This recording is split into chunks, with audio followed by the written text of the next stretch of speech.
Hello, everybody. Welcome to English Digest. I'm Tom. Hi, I'm Stephanie. It's our technology unit for the month of September, and today we're talking about technology. And technology, of course, involves a lot of things, your devices and other kinds of machines.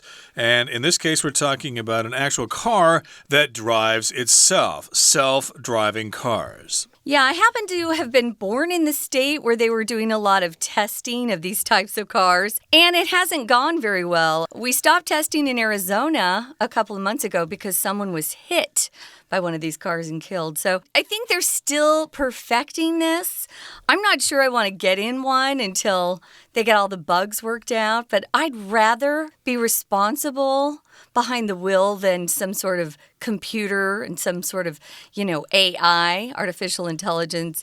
What about you? Did these sound fun to you, Tom? Yeah, if they work, it sounds like ideal because most people, when they drive, they think they're the greatest driver in the world. Only the guys. The guys. And I suppose if you ask women, too, they'll probably think they're better than average. But for the most part, yeah, I don't really trust people, especially during rush hour. Hey, I'm in a hurry. I got to get to the office. I don't care about you. So people can be quite dangerous behind the wheel of a car. If we give it to a machine that thinks logically, hey, we might not have the huge death toll that we do every year from car accidents.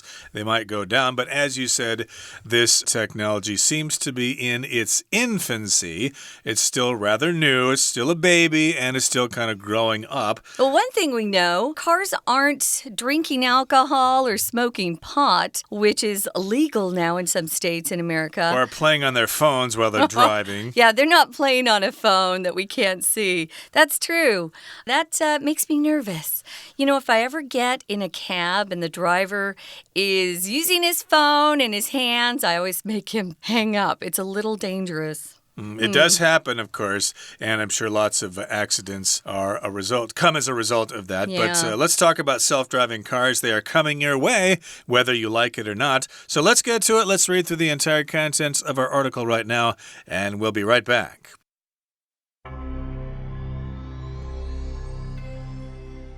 Whether in science fiction classics such as Blade Runner and I, Robot, or futuristic action thrillers like the film Total Recall, self-driving cars have made their appearance in countless Hollywood movies for decades. Now, the fantasy of a car driving itself is fast becoming reality. Today, more and more manufacturers are preparing to take driverless cars off the drawing board and put them on the streets. Self-driving cars, also called autonomous or driverless cars, are defined as vehicles that can navigate by themselves to a chosen destination over any road. They range from cars that only take care of steering, braking, or controlling speed to those that can handle all driving tasks, allowing their human operator to watch TV, chat on a cell phone, or do homework on the go. The concept of self-driving cars has been around nearly as long as there have been cars on the streets. Yet it wasn't until 1969 that scientists first came up with a realistic plan for a computer-controlled car capable of driving itself. For the next 35 years, though, efforts to put that plan into practice were mostly met with failure. In 2004, for example, not even one participating vehicle was able to complete a driverless car challenge. Then in 2009, Google got in on the act. In Project Waymo, the technology giant combined its mapping abilities with driverless technology to develop an autonomous vehicle with no steering wheel, gas pedal, or brake. By 2014, it had succeeded in putting a car on the road, and its cars have since driven more than 2 million miles. Tesla, Ford, BMW, and other auto manufacturers also have vehicles in development now.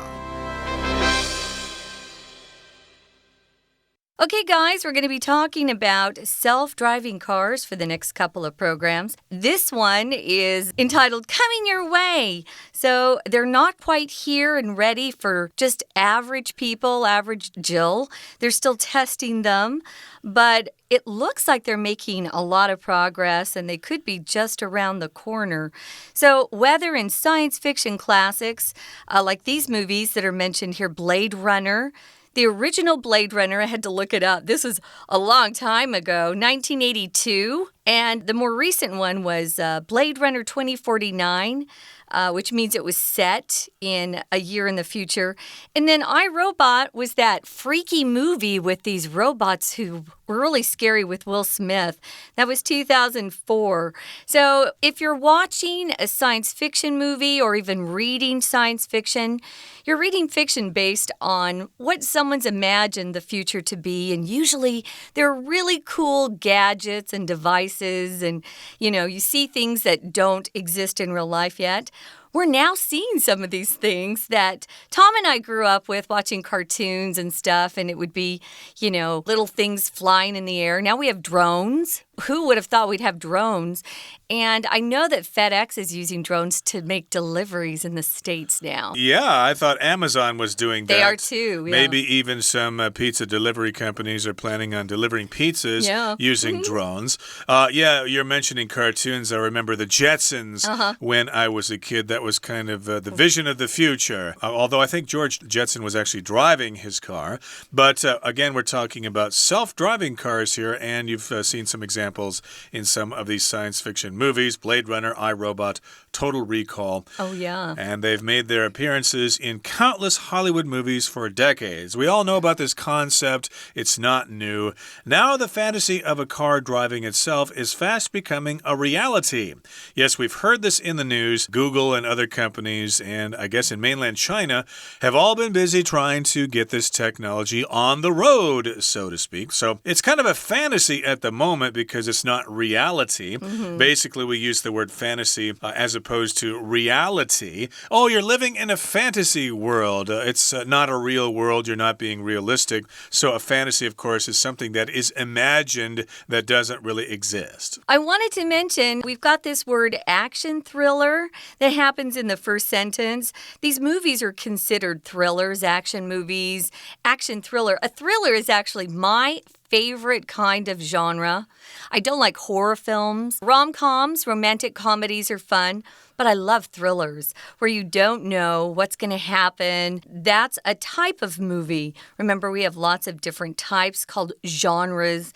So this is one that we're going to be focusing on. It is a fantasy of having a car drive itself while you just sit there, maybe read a little bit or do some homework. Or maybe you're watching a movie in the back seat. Who knows? So this is a fantasy, something that doesn't exist currently, something that someone's imagined. Kids have great fantasies, right? They have great imaginations. Now, today, more and more manufacturers, these are people who make things. They usually make a good, or it could be a person who's a manufacturer. It could be a company who is a manufacturer. Usually a manufacturer, that's hard to say. It's got a lot of Manufacturer has factories with big pieces of machinery, and they produce some sort of good that they can sell on the market. Right, so of course you got the traditional automobile manufacturers like Ford and Toyota, Nissan, BMW, etc. They're all preparing to take driverless cars off the drawing board and put them on the streets. At least these manufacturers are doing that. Yes, indeed, they've been working on these cars in private lots, I suppose.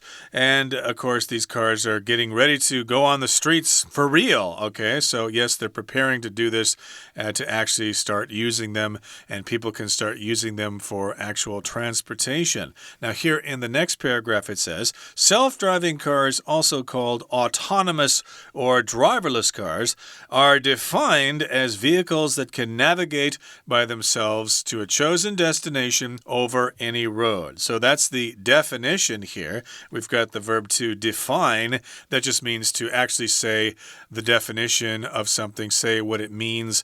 Yes, please define this word. Actually, what I'm trying to do now is define the word define. What is the definition of the word define? Yes, say what it means, etc. So yeah, what exactly is a self-driving car or an autonomous car or a driverless car? Well, here's the definition. It's a vehicle that can get around, can navigate by itself to any destination on any road, whether it be a gravel road or a county blacktop, a highway, a freeway, whatever. Yeah. I wanted to mention briefly, there's a phrase in that first paragraph at the end, and they're using the word or the term drawing board. If you're an architect, you often have a flat board that you draw your plans on. This is turned into an idiom that we use if we have a failure, some sort of project that we're doing, or maybe we're making something and it doesn't really work the way we wanted it to. We'll often say, back to the drawing board, which means you have to go back and make new plans. So maybe the next time you do it, it'll be more successful. So we've talked about how we're defining as vehicles, these are driverless cars are defined as vehicles that can navigate by themselves. You have a vehicle, it's something that can move you from one place to another. Vehicles are usually trucks, cars. Would you consider a motorcycle a vehicle? Sure. Yeah, anything that can move from one location to another is a vehicle. If you ask me about a bicycle, I'm not quite sure. Is that technically a vehicle? I'm not 100% sure. But it has to be able to transport people or goods. So it is definitely a vehicle here. And if you navigate something, guys, you make a plan from getting from one place to another. Maybe you've gone on a long trip and the person who's sitting next to you, you're driving, and the person who's sitting, we call that shotgun, usually has the map or is listening to the GPS voice to try to tell the driver what to do because it's hard to focus on everything. If you navigate, you're planning and directing the course of something. It could be a ship. Could be an aircraft, could be just a car. I usually am the person who's directing the driver where to go. Indeed, sometimes the driver has to figure that out himself before he hits the road or she hits the road. We used to use maps, but nowadays we do use those GPS systems with a little screen there on our dashboard, and it tells us where to go. And, of course, we have the voice there. Please turn right at the next stoplight or whatever. Okay, well, that brings us to the midway point in today's lesson. Let's take a break now, but stay tuned. We'll come back to talk more about autonomous vehicles. Hello everyone, my name is Tina. 从今天开始，连续2天，我们要介绍的主题是 self-driving cars， 也就是自动驾驶的车。首先来看到在第一段的最后一句写着 Today, more and more manufacturers are preparing to take driverless cars off the drawing board and put them on the streets. 在这里谈到呢，现今有越来越多的厂商正准备要让自动驾驶车有计划的阶段。这里提到的是 the drawing board， 本来是在画板上的计划阶段，进展到呢，让这些车子能够开上街道。首先看到的是 manufacturer 这个名词，解释成为制造业者或者是厂商。举例来说，如果货物的品质不好，则理应向制造厂商提出控诉。你就可以说 If goods are not well made, you should complain to the manufacturer. 这个字很重要的是它的动词形式，把 r 拿掉 manufacture 就是指大量的制造跟加工的意思。所以如果你说 The company manufactures cars， 就是代表这家公司是专门制造汽车的。接着看到第二段的第一个句子提到Self-driving cars, also called autonomous or driverless cars, are defined as vehicles that can navigate by themselves to a chosen destination over any road. 在这里的自动驾驶车也可以称之为 autonomous cars 或者是 driverless cars. 那么它的定义are defined as 它的定义是呢，能够在路面上自行确认方向，并且到达指定目的地的交通工具。Vehicles 泛称所有的交通工具，而这里的 navigate 则是有导航的意思。现在很多人都用电子仪器来导航，我们就可以说我们必须要学习用电子仪器导航。We have to learn to navigate by electronic instruments. We're going to take a quick break. Stay tuned. We'll be right back.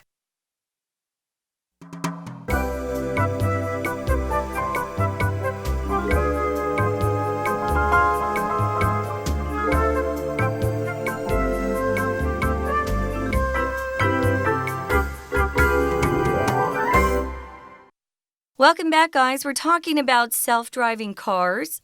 When we left you, we were talking about how they're autonomous, they work on their own, and they're defined as vehicles that can navigate by themselves. So if you get a self-driving car or a driverless car, you don't have to worry about even paying attention to the GPS that's speaking out loud to you.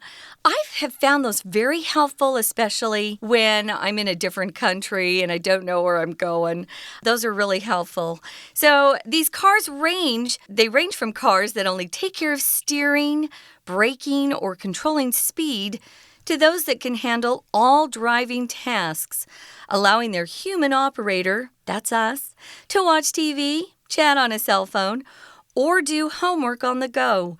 So if you're steering a car, guys, you're putting your hands on that wheel, and you can turn it to the right or the left, and it directs the path of the car where you're going. So I guess this range talks about cars that are semi-autonomous, where it does most of the stuff, but you still need to be there to do some other things. That's on one end of the spectrum. But on the other side, you've got cars where you don't have to worry about anything. The car takes care of everything. Kind of like those planes that the pilots can put on autopilot. Yep. But as soon as they want to grab back control, if there's an emergency, they can. I would like that in my car. Yeah, so you can override the system if it's not really working very well. Yes. But yes, this would be the human operator in the car. They would probably just become a passenger at that point, where they can watch TV and chat on the cell phone, do homework, maybe even do some yoga or something like that. Who knows if the car is big enough. But again, the operator, somebody who operates something, somebody who runs a machine, the operator. Now, here in the next paragraph it says, the concept of self-driving cars has been around nearly as long as there have been cars on the streets. I don't know if Henry Ford was thinking about that way back in the 1920s. Gee, I'd like to have this car drive itself someday, but I'm sure people had vivid imaginations and they thought, hey, maybe someday, these cars can take us wherever we want to go and we don't have to worry about things. Maybe we can have a computer do it for us someday, but in any case, I think the point is that people have been thinking about this for a very, very long time. Now, moving on to the next paragraph, we've got this word concept. Concept is only a noun. It just means some sort of abstract idea. We often use it when we're talking about projects at work. Maybe you have a coworker or a colleague who's come up with this very unique concept, maybe to help sell a product or even to make up a new product. Well, this concept, this idea of self-driving cars has been around for a long time. I think people would love that just because, after a long day at work, you're kind of tired, and it would be nice just to have someone, worry about the driving. If you have enough money, you can just get a chauffeur. Those are the people that drive a car and you sit in the back. Important people, very wealthy people often have chauffeurs. But this is something that's been around, this idea has been around for a long time. Yet it wasn't until 1969 that scientists first came up with a realistic plan, something that was actually possible or probable. A lot of people had unrealistic plans, which means, no way, this will never happen, it will never work, for a computer-controlled car. So this was back in 1969, quite a few years ago. And that's when this concept, this idea, and the realistic plan to have a computer control the car first emerged. Yeah, they had computers back then, but of course they needed to be put in huge rooms or something. Huge. So they thought, maybe someday computers will be small enough to put in cars. So they had the idea, they had the concept, but no way to implement the plan because of technology restrictions there. But they knew how to do it. It would still take many, many years for them to actually do this. So for the next 35 years, though, efforts to put that plan into practice were mostly met with failure. So, yes, over the 35 years since 1969, they tried to come up with computers to put in cars and maybe how to put sensors in there and various other things, temperature sensors or whatever. And, of course, every time they tried, they basically failed. Hopefully, they did not have live people in those cars at the time. But here we have this phrase, to be met with failure or to meet with failure. failure. That's just a fancy way of saying something failed. Sometimes there are other ways to say that you failed. I screwed up, I was not successful, I failed, or I met with failure. Yeah, notice here, definitely is a verb phrase. You need the be verb. So they were met with failure. Yeah, they failed. Or they were met with success. But usually it's negative, to meet with failure. But that's what happens with new things that are invented. When you first start out, you have a lot of failure. They always talk about, Thomas Edison with the light bulb. He kept having failure after failure, but he didn't give up. And he kept making small changes until he was successful. Thank goodness. And we have light. So in 2004, for example, not even one participating vehicle was able to complete a driverless car challenge. That wasn't very long ago, maybe 15 years. So if you're participating in something, you are active in that sort of activity. If you're just watching, you're an observer. Or maybe you're a spectator if you're at a game, some sort of ball game. But if you're participating, you're actually involved. And they were really having a lot of failure back then, but things have changed. Indeed. So I guess all the cars that tried this in 2004 failed to complete this challenge. I guess there was some kind of challenge. Hey, can you get your car to drive itself? And nobody was successful. But, of course, you got to try, as you said.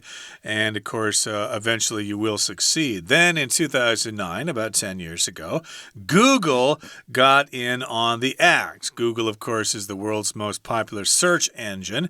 In Project Waymo, the technology giant Google combined its mapping abilities with driverless technology to develop an autonomous vehicle with no steering wheel, gas pedal, or brake. So they've got this Project Waymo, and Google has Google Street View and Google Maps and stuff like that, so they already know how to map out the surface of the earth pretty well. So they combine that with driverless technology, which again would involve all those sensors and those computer systems and stuff like that. And they were able to get rid of the steering wheel. There's no gas pedal and there's no brake. These cars don't have that stuff, so therefore they drive on their own. Again, they are autonomous. Yeah, in this type of car, you could not override it as a driver, meaning you can't grab the steering wheel back from that computer system. But they already had all this mapping technology because of Google Maps. Which is one thing I do like about Google. I don't like everything about Google, but that I do. So by 2014, Google had succeeded in putting a car on the road, and its cars have since driven more than 2 million miles. As they kind of fine-tune their technology, we've got some other manufacturers here. Tesla, Ford, BMW, and other auto manufacturers also have vehicles in development now. I heard, though, I think I read a couple months ago, Tesla has not had as much success as we thought they would by now. Indeed, and of course, alongside autonomous vehicles is the development of electric vehicles. We're trying to get away from gasoline-powered cars, and we're trying to use electricity, so these technologies are kind of developing together. So we'll just have to see what the future holds. And we'll talk about this some more in our next program. But right now we're going to listen to our Chinese teacher.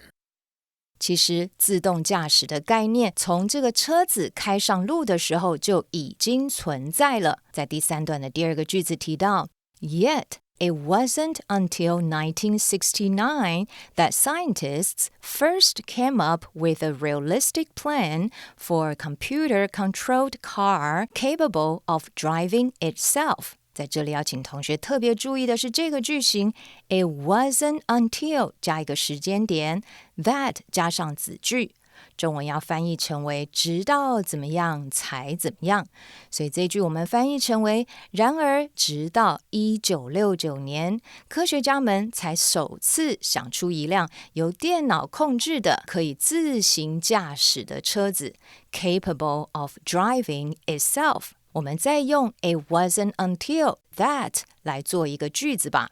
昨天晚上他一直到凌晨3点才睡，你就可以说 It was not until 3 in the morning that he went to bed。当然，你也可以说 Not until 3 in the morning did he go to bed.